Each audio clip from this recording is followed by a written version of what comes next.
ఓం నారాయణ ఆదినారాయణ. భగవాన్ శ్రీ వెంకయ్యస్వామి లీలామృతం పారాయణ గ్రంథం. రచన doctor N Sai Srinivas MA PhD. గాత్రం గంటి రేవతి. సేకరణ మండవ రవికాంత్. ఈనాటి పారాయణంలో 337, 338 లీలలు చూద్దాం.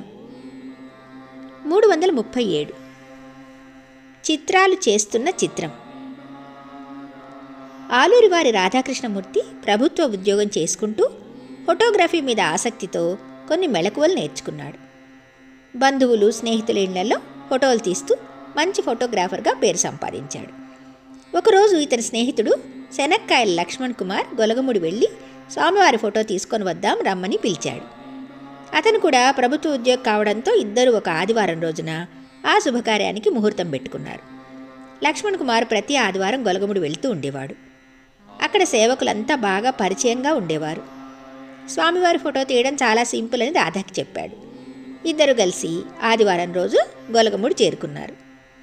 మొదటిసారి రాధాకి స్వామివారి దర్శనమైంది. ఆధ్యాత్మికంగా ఉన్న అతనికి స్వామివారిని చూడగానే భక్తిభావం కలిగింది. అది 1982వ సంవత్సరం. స్వామివారు ఆ సమయంలో ఎక్కువ మౌనంగా ఉండేవారు. లక్ష్మణ్ కుమార్ ఫోటో తీయమన్నాడు. స్వామివారు ధ్యానంలో ఉన్నారు.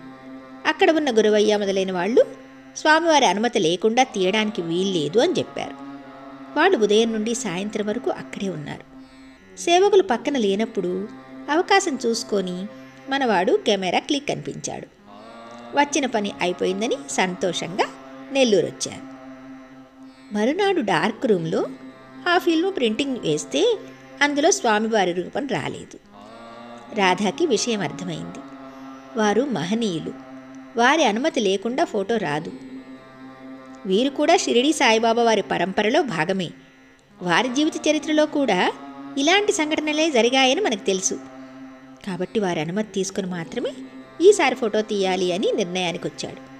జరిగిన విషయం లక్ష్మణ్కి చెబితే అతను ఆశ్చర్యపోయాడు. ఈసారి ఆదివారం మళ్ళీ వెళ్దాం అనుకున్నారు.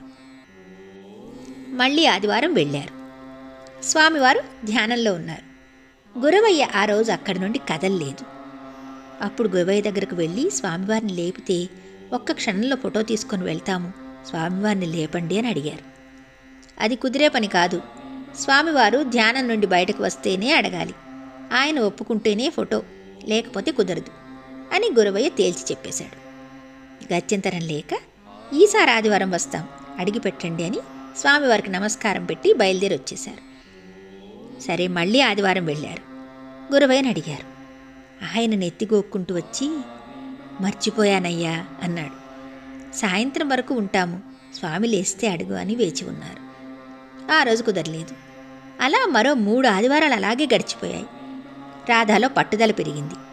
ఏమిటి పరీక్ష, ఈసారి ఇలా కాదు అని ఒక పథకం వేశాడు.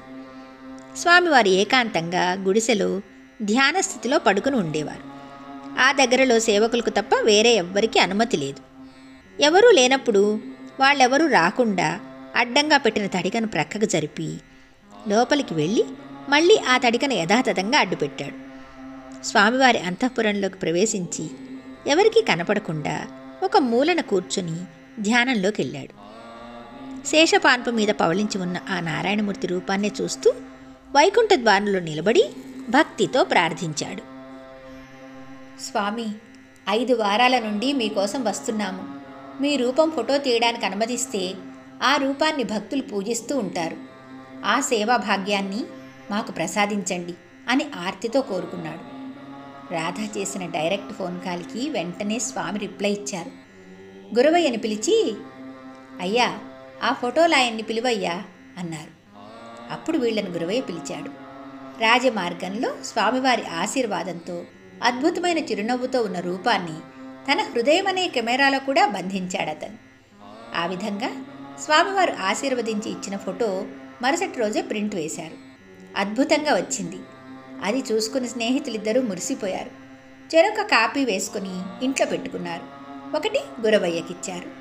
కొన్ని రోజుల తర్వాత స్వామివారు మహాసమాధి చెందిన విషయం తెలుసుకుని స్వామివారికి ఏదైనా గుర్తుగా ఒక పెద్ద ఫోటో తయారు చేసి ఇవ్వాలని అనుకున్నారు. రాధ తాను తీసిన ఆ ఫోటోను చూస్తూ దాని నమూనాగా ఇంకొక చిత్రాన్ని చేత్తో గీశాడు. ఆ రోజు స్వామివారి రూపాన్ని తన హృదయంలో శాశ్వతంగా భద్రపరుచుకున్నందువలన భక్తి బీజం అంకురించి స్వామివారి రూపం అతని మదిలో ఆనాటి నుండి కళ్ళ ముందు నిజ రూపంలో మెదలాడుతూనే ఉంది. అదే రూపం బోసి నోటితో సమ్మోహనంగా చూస్తూ ఉన్న ఆ కరుణామృత నేత్రాలు ఆకర్షణగా ఉండేలా చిత్రాన్ని గీయగలిగాడు. దానిని చూస్తుంటే ఆకలి దప్పులుండవు. నేను మీకు అండగా ఉంటాను, మీరు నావాళ్ళు, నేను మీవాడను అని ఆత్మీయంగా కళ్ళతో పలకరిస్తూ ఉన్న ఆ చిత్రం స్వామివారే భక్తులకు ఇచ్చిన వరం అని చెప్పడంలో ఎంత మాత్రం అతిశయోక్తి లేదు.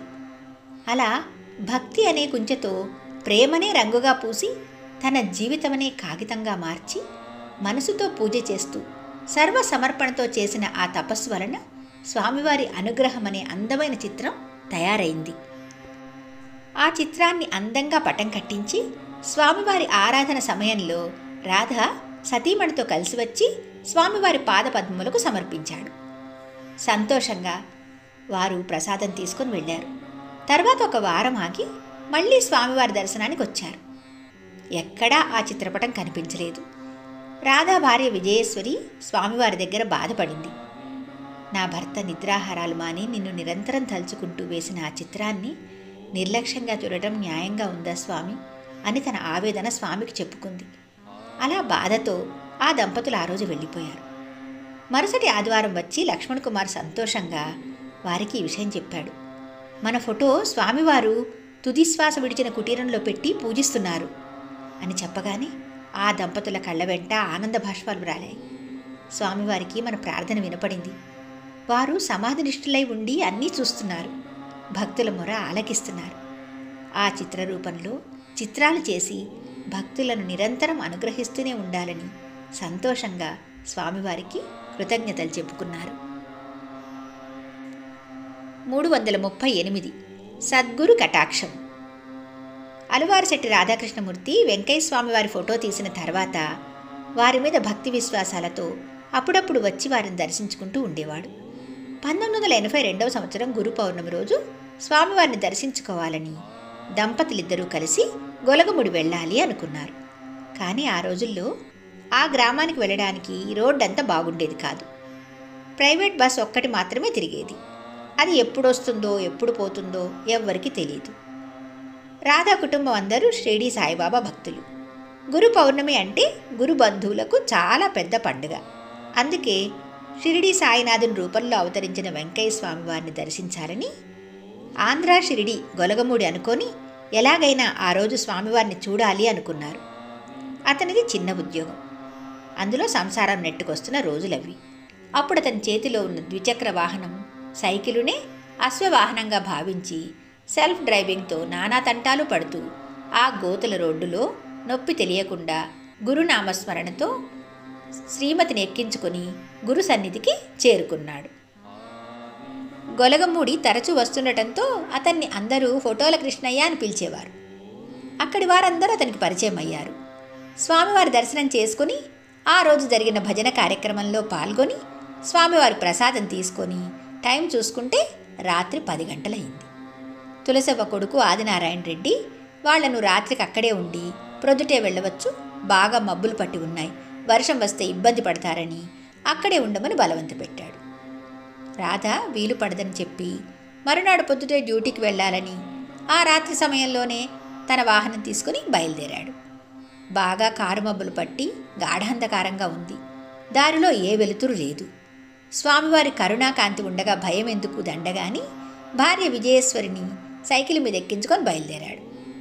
వారి వాహనం ఏ అసౌకర్యం లేకుండా ముందుకు సాగిపోతున్నది. ఏదో కాంతి దారి చూపిస్తూ ఉంది.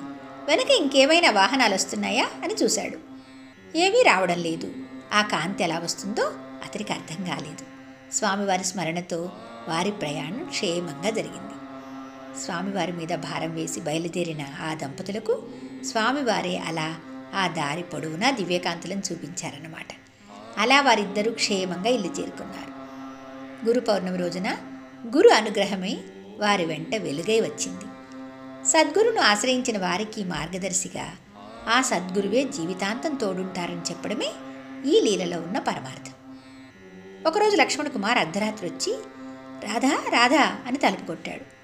ఏమైందో ఈవేళప్పుడు వచ్చాడే అని తలుపు తీసి చూశాడు. స్వామివారికి బాగాలేదు. మాకాని వెంకట్రావు గారికి కబురొచ్చింది. ఆయన స్వామివారికి మందులు ఇచ్చారు. ఇవి తీసుకుని గొలగముడి వెళ్ళి ఇచ్చి రావాలి. నువ్వు కూడా తోడు రావాలి అని అడిగాడు. స్వామివారికి బాగాలేదనే వార్త విని వెంటనే బయలుదేరాడు అతను. ఇద్దరూ 2 సైకిళ్ళ మీద ఆదురుతా పడుతూ బయలుదేరి వెళ్ళారు. ఆ అర్ధరాత్రి సమయంలో ఎలా వెళ్లారో తెలియలేదు వాళ్ళకి. మొత్తం మీద క్షేమంగా గొలగముడి చేరుకున్నారు. వెళ్ళేటప్పటికి అందరూ నిద్రపోతున్నారు. లక్ష్మణు గురవయ్యను నిద్రలేపాడు. స్వామివారికి మాకాని వెంకట్రావు గారు మందులు పంపారు. స్వామివారిని లేపి వేయమన్నాడు. ఈలోపు రాధ స్వామివారి దగ్గరికి వెళ్ళి చూశాడు. ఆ తేజోమయుడు విశ్రాంతి స్థితిలో ధ్యాన సమాధిలో ఉన్నారు. మనం ఏ మందు వేయనక్కర్లేదు, మనం భయపడనవసరం లేదని లక్ష్మణ్తో చెప్పాడు. అందరూ కాసేపు మాట్లాడుకున్నారు. స్వామివారు అలాగే ఉన్నారు. నమస్కరించుకుని వెంటనే నెల్లూరు వచ్చేశారు. అందరికీ వైద్యం చేసే స్వామివారికి మాకాని వారి వైద్యంతో పనేముంది? గురువు అనుగ్రహం పొందాలంటే శిష్యునికి యోగ్యత ఉండాలి. ఆ శిష్యుడు గురువు ఎడల ఎలాంటి భక్తి విశ్వాసములను కలిగి ఉన్నాడో పరీక్షించడానికి కొన్ని పరీక్షలుంటాయి. వీరిలో గురుభక్తి ఎంత ఉందో చూడటానికి అర్ధరాత్రి సైకిల్ ప్రయాణం చేయించారు. కారణం లేకుండా కార్యం జరగదు. వారు స్వామివారి మీద విశ్వాసంతో సేవ చేస్తున్న కొద్దీ ఆ భక్తులిద్దరికీ ఉద్యోగాలలో ఉన్నత పదవిని పొంది అంచెలంచెలుగా అభివృద్ధి సాధించారు. స్వామివారి కృప వలన ఆ కుటుంబం అందరూ కూడా ఆనందంగా జీవిస్తున్నారు. రాధ ప్రతిరోజు నెల్లూరు నుండి ఒంగోలు రైలులో ఉద్యోగానికి వెళ్ళి వస్తుండేవాడు. ఉదయం ప్రతిరోజు కృష్ణా ఎక్స్ప్రెస్ ఎక్కేవాడు. ఆ రోజు అతను వచ్చేసరికి ఆ సమయంలో ప్లాట్ఫామ్ పైన ఉన్న రైలు ఆ బోర్డు చూడకుండా కృష్ణా ఎక్స్ప్రెస్ అనుకొని కేరళ ఎక్స్ప్రెస్ ఎక్కాడు. ఆ రైలు ఒంగోలులో ఆగదు. రాధ ఉద్యోగంలో చాలా నిజాయితీ కలవాడు. నిబద్ధతతో పనిచేస్తాడు. ఆ రోజు తాను వెళ్ళి సంతకాలు చేయవలసిన ఫైల్స్ చాలా ఉన్నాయి. తప్పకుండా వెళ్ళాలి. కేరళ ఎక్స్ప్రెస్లో విజయవాడ వరకు వెళ్ళి మళ్ళీ వేరే రైలు పట్టుకొని ఒంగోలు రావడం అంటే ఆ రోజు ఆఫీసుకు వెళ్ళలేడు. ఏం చేయాలో తోచలేదు. స్వామి మీద భారం వేసి ఒంగోలు కొద్ది దూరంలో ఉండగా రైలు కొంచెం స్లో అయినప్పుడు రైల్లో నుండి కిందకి దూకాడు. రాళ్ల మీద పడిపోయాడు. అక్కడ ఉన్న రైల్వే కూలీలు వచ్చి పైకి లేపారు. ఏందయ్యా, ఏంటి ఆత్మహత్య చేసుకోవాలనుకున్నావా అని అడిగారు. లేదయ్యా అని జరిగిన సంగతి చెప్పాడు. వారంతా ఆశ్చర్యపోయారు. 40 కిలోమీటర్ల వేగంతో వెడుతున్న బండిలో నుండి దూకి అసలు ఏ దెబ్బలు తగలకుండా ఉన్న అతన్ని చూసి, ఏ దేవుడో నిన్ను కాపాడారు, ఇంకెప్పుడు ఇలా చేయకు అని చెప్పి బస్ ఎక్కడానికి దారి చూపించారు. ఆఫీస్కు వెళ్తే ఇంకా కృష్ణా ఎక్స్ప్రెస్ రాలేదు. నెల్లూరు నుండి వచ్చే వాళ్ళెవరూ రాలేదు. నువ్వు ముందుగా ఎలా వచ్చావు రాధా అని అందరూ అడిగారు అతన్ని.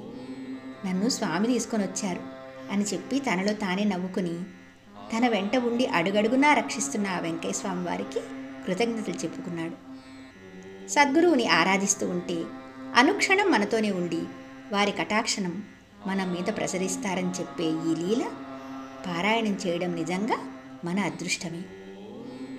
మిగతా లీలలు తరువాయి భాగంలో చెప్పుకుందాం. భగవాన్ శ్రీ శ్రీ శ్రీ గొలగముడి వెంకయ్య స్వామి మహారాజుకి జై.